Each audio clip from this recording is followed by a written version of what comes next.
Hi, I'm John Stevenson, and we're going to be looking at the Persian period as we explore the time between the Testaments. If we look at the Old Testament, Genesis all the way through Malachi, at least in our English Old Testament, our Hebrew friends have a different order of the books, but they're the same books.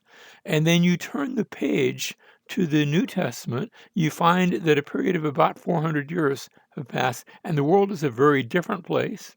Even the Jews are very different people. I mean, it's their ancestors, but they've changed in the interim. A lot has happened, and you want to ask when you get to the New Testament, how did we get there from here? And so, what we're going to do is look at those 400 years, about 400 years, might be a bit less, might be a bit more, but around 400 years that we're going to explore in this entire series. I'd like to begin with Solon, the lawgiver. He's actually a Greek. He's not even Jewish, but he's a Athenian merchant traveler. And Athens had had a number of different laws that had been made. Solon, by the way, is living around the time of the prophet Daniel. So Daniel and Ezekiel, he's a contemporary with them. And he's a merchant traveler, but he writes up some laws for Athens. Prior to this, they had had somebody as the writer of their laws by the name of Draco. And even today, we talk about draconian laws, laws that have really harsh penalties. Well, he does away with those, and he writes these to replace them. They are fair, they are equitable, and the last law that he passes is that no one can change the law for 10 years except Solon. And so he reserves the right for himself, but then he leaves. He actually goes on a 10-year vacation, and he travels for 10 years. So he leaves behind peace and stability in Athens. And as he goes, he comes to the city of Sardis over in Anatolia, what we call Turkey today. And there in Sardis lives the richest man in the world. The richest man at that time at Sardis was Croesus, or Croesus, depending on how you want to pronounce his name. And Croesus is showing him around all of his riches and his palace and his city, and it's absolutely breathtaking. And he asks the question of Solon, who is the most happy man you have ever known? And it's sort of a loaded question, like, look at all that I have, aren't I happy? And Solon remarks, well, I remember somebody back in Athens who lived a long life, and they were faithful and just in what they did, and they lived and they died and they were content, and that was a really happy man. Well, how about the second most happiest? And he mentioned somebody else again, somebody who lived a simple life, a long life, and then died with honor and dignity. Um, and Croesus says, but what about me? And Solon says to him, count no one happy until he dies. Well, he's not sure if he had to take that sort of advice or not, and Solon goes on his trip. We're not going to see him any further. But Croesus he has all that wealth, and he can buy the best arms and the best mercenaries, and he is looking at the Medes and the Persians. He's thinking of, the Medes are just mountain people up there, and he goes to the oracle at Delphi, and he's thinking about engaging in a military enterprise. And so what you do is you ask the oracle, and they give an answer, and their answer isn't always the clearest. So he is thinking that there's this new upstart there in the east by the name of Cyrus. So we know him as Cyrus the Great. Um, and he asked, should I go to war with the Medes? And he's not even really thinking about the Persians, because the Persians are there. They, sort of these wild people that live out in the mountains, and nobody, they don't bother anybody, and they're basically just herding their cattle and their sheep. But should I go to war, at least with the Medes? And the oracle says, if you go to war against Persia, a great kingdom will fall. And so he takes that, oh, gee, kingdom of the Medes and the Persians. I was really concerned more about the Medes than the Persians. But that works for me. I guess that means I'll win. Now, that's not what the oracle had said. And so he goes to war, and he finds out that Cyrus, that king of the Persians, he's combined the Medes and the Persians into one group, and he comes up against Croesus, and Croesus loses the battle, and Croesus heads back to Sardis with Cyrus hot on his trail. That's not the way he had planned things. So he gets back to Sardis, and Cyrus is coming. Well, Sardis is a big city, but it has at its center this big ridge that you're looking at that moves right down into the center part of the city. I'm actually standing in the city when I took this picture, and you can see the remains of a fortress that was up there. It was a fully staffed fortress, and notice to get up there, you'd have to be a mountain goat. You'd have to climb that sheer cliff, and up there is the fortress with its walls and a place of safety, and they have food and they've got water stored up. And so Croesus goes up to his fortress and he says to himself, yeah, I could stay here for the rest of my life if I had to, but at least for years and years and years. And meanwhile, Cyrus would just, he'd have to pack up eventually and go home. And so Cyrus gets there, and sure enough, Croesus is up in his fortress. And Cyrus is wondering, what can I do about this? And a day passes, and 2 days, and 3 days, and it's getting sort of boring. And it's so boring, one of the soldiers up on the wall falls asleep. And you know how you start to fall asleep and your head nods. And when his head nods, his helmet falls off. And it doesn't just fall off down to the bottom of the wall, it falls down the cliff all the way to the greenery that you see. And so the soldier, he looks, like, did my boss see me? I'm going to get chewed out. And he climbs over the wall and he climbs down that cliff. And you can't see it from here, but there's a path that will take you all the way down to the bottom. But you can't see it from down below. And he goes down, gets his helmet, and he climbs back up, and nobody saw me. But Cyrus was down at the bottom, and he had seen this happening, and he said, if there's a path where somebody can come all the way down, then tonight we can go all the way up. And that's exactly what they do. They climb up in the middle of the night when everybody's asleep, and they capture the city, and they capture Croesus. By the way, there's a reference to the city of Sardis in the book of Revelation, where there's 7 letters to 7 churches. And when Jesus speaks to the church at Sardis, what does he say to it? He says, wake up, because danger is about to fall upon you. And so it's sort of interesting that same theme passes forward 400 years later when we get to the book of Revelation. Well, Croesus is taken now, and they're going to, they take him on his throne, and they put a bier around him. They're going to set him on fire and burn him to death. And he sees the flames they're getting ready to light him up. And Croesus says, man, Solon was right. He said, count no man happy until he dies. And look what happened to me. And Cyrus, who cannot speak Greek, he can't speak that language. And so he asks, well, what did he say? Somebody translate. And it's translated that he's saying that Solon was right. What does that mean? Put those fire out. Come here and tell me the story. And Croesus tells Cyrus the story of Solon and how he had talked about real happinesses. And Cyrus says, that's good advice. I could use an advisor with that kind of wisdom. Croesus, we're going to keep you around. You can't be king any longer. I've taken over your kingdom. But now you're going to be my advisor. In fact, I want you to think about this. My men are out there. They're burning down your city. What do you think about that? And Croesus says to Cyrus, they're not burning down my city. You've taken it from me. They're burning down your city. And Cyrus says, really? They're burning down my city? Wait a minute. I don't want my city burned down. Put those fires out. And the city of Sardis is saved. And Croesus becomes, for the rest of his natural life, one of the advisors to Cyrus the Great. Now, what Croesus had demonstrated, and that's a theme among the Greeks, but I think it's a theme that we can see among our Jewish friends too. That theme of hubris, that is outrageous arrogance. And Croesus had shown that. And the kings of Judah and of Israel had shown that too. And that had resulted in the Babylonian, first of all, the Assyrian, and then the Babylonian captivity, where both the northern kingdom of Israel and the southern kingdom of Judah had been taken away into captivity. Well, Cyrus, after this, after his big conquest of Lydia, now comes against Babylon, the city of Babylon, where there's another example of hubris taking place.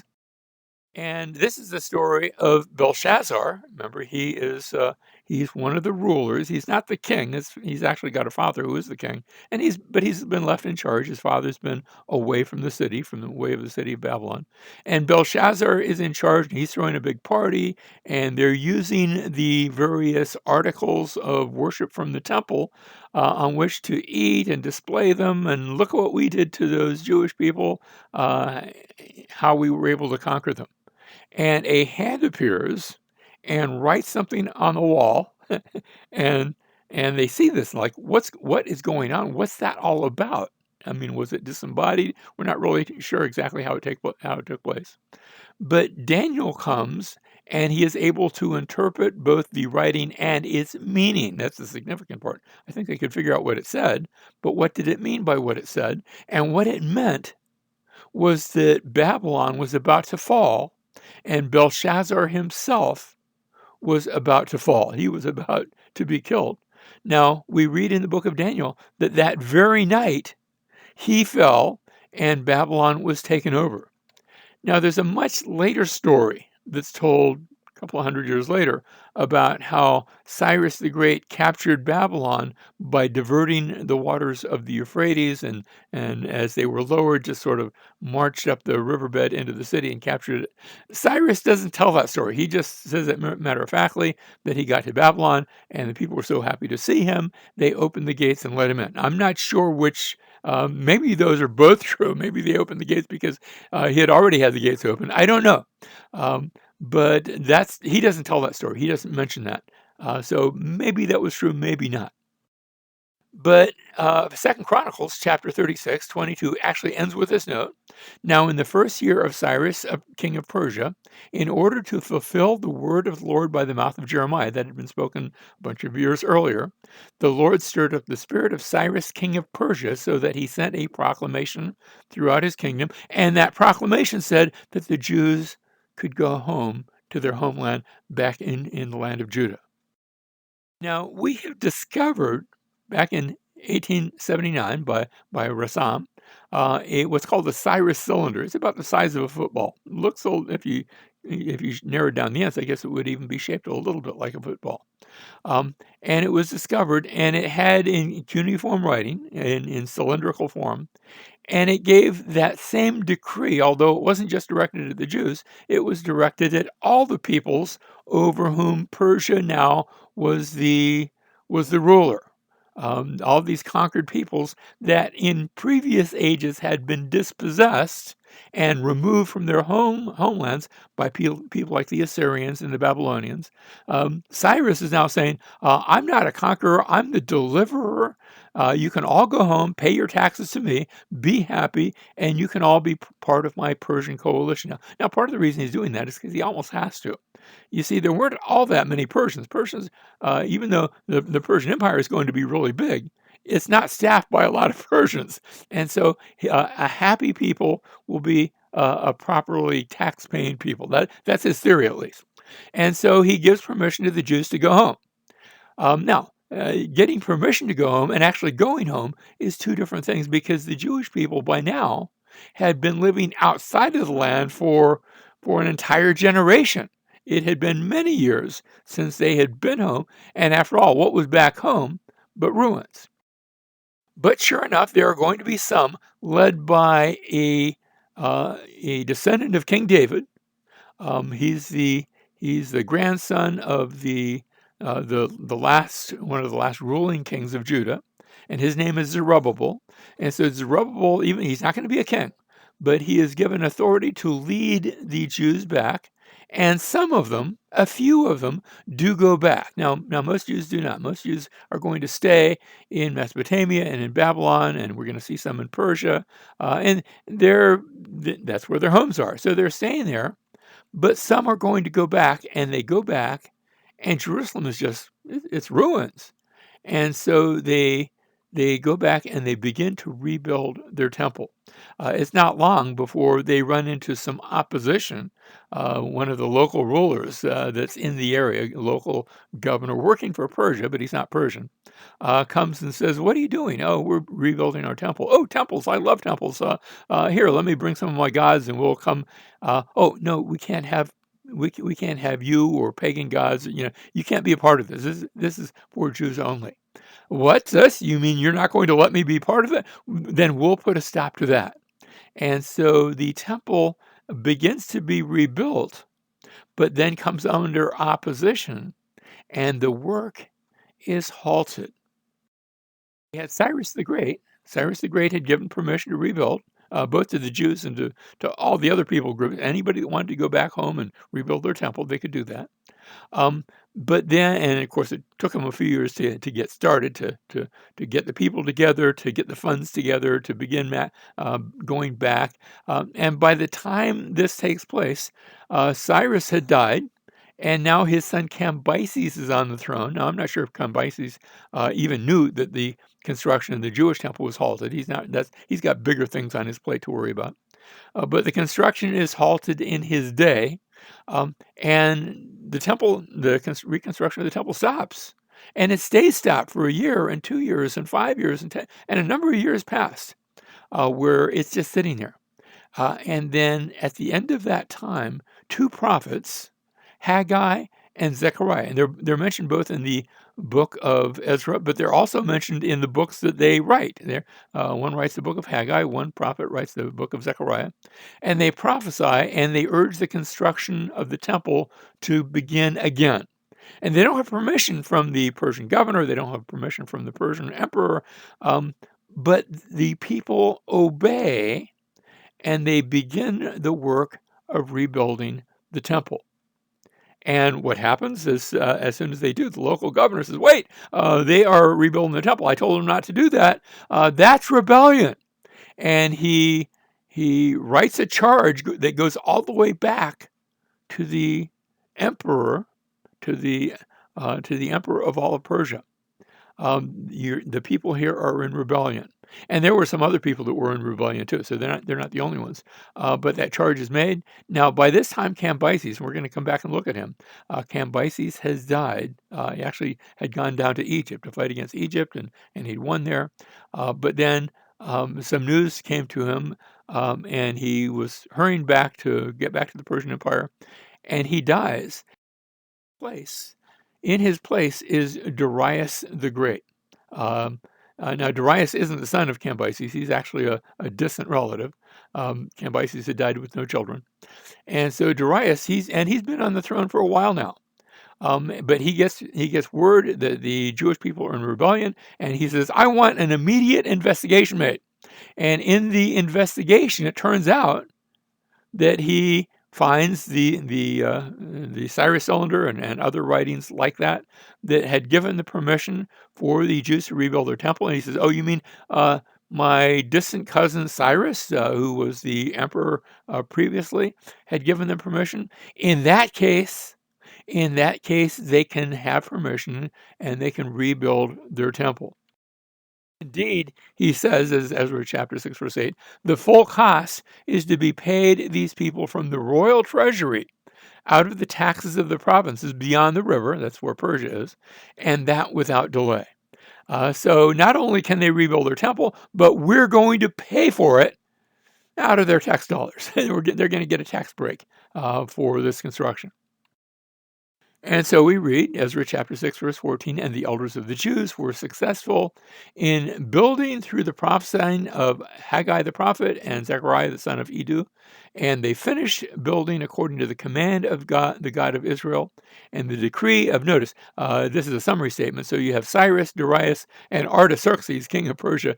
Well, that's three different people, and their reigns aren't even all together. You have Cyrus, and then there was Cambyses, then Darius, then there's going to be Xerxes, and then there'll be Artaxerxes. So this is a summary statement that the building that we're talking about took a long time, but the temple itself is completed, notice, on the third day of the month Adar. It was in the 6th year of the reign of King Darius. So the temple itself is completed. Now, you're looking at this picture of the temple, and if you've seen pictures of Solomon's temple previously, you say, well, that was a lot nicer looking than this was. And that's the same reaction that people had when they saw the temple. Now, it had been a lot of years by the time the temple was completed, around 516 BC, destroyed around 586 BC, 70 years earlier. Now, right now, I'm 70 years old, so anything that happened 70 years ago, I don't remember. But if it happened maybe 60, 65 years ago, I might remember, but I was just a little boy then. So anybody who had seen the temple was now and remembered it was now maybe in his late 70s or early 80s, but he had been just a child, and he looks at that temple and he says, "Wow, this doesn't look anything like what's the Solomon's temple." And part of that was true, although the dimensions were the same. But if you've ever had the experience of going back to your elementary school as an adult, and you remember what that looked like, and you walk in now to that same elementary school, you'll notice it got a lot smaller. Well, not really. You just got bigger. And the same thing happened here. People looked at the temple and they said, that doesn't look as big as the temple used to look, and it's certainly not as pretty, and it's not as ornate, which was true. They didn't have all the same building materials, but they had rebuilt the temple. And by the way, God gives a promise in the book of Haggai saying, see this temple, God's going to make it glorious. And that will happen both physically, but also, I think Haggai's, the thrust of his prophecy was not just a physical temple, but also spiritually speaking, because today the temple actually covers the whole world. How's that? Well, God's people today are his temple. So in a spiritual sense, it's much bigger and it's much more glorious. But even the physical structure is going to get better before we're done with this entire series. So Ezra chapter 6, verse 16, and the sons of Israel, the priests, the Levites, and the rest of the exiles celebrated the dedication of this house of God with joy, and everyone was happy. They had a great celebration, and the temple was up and running.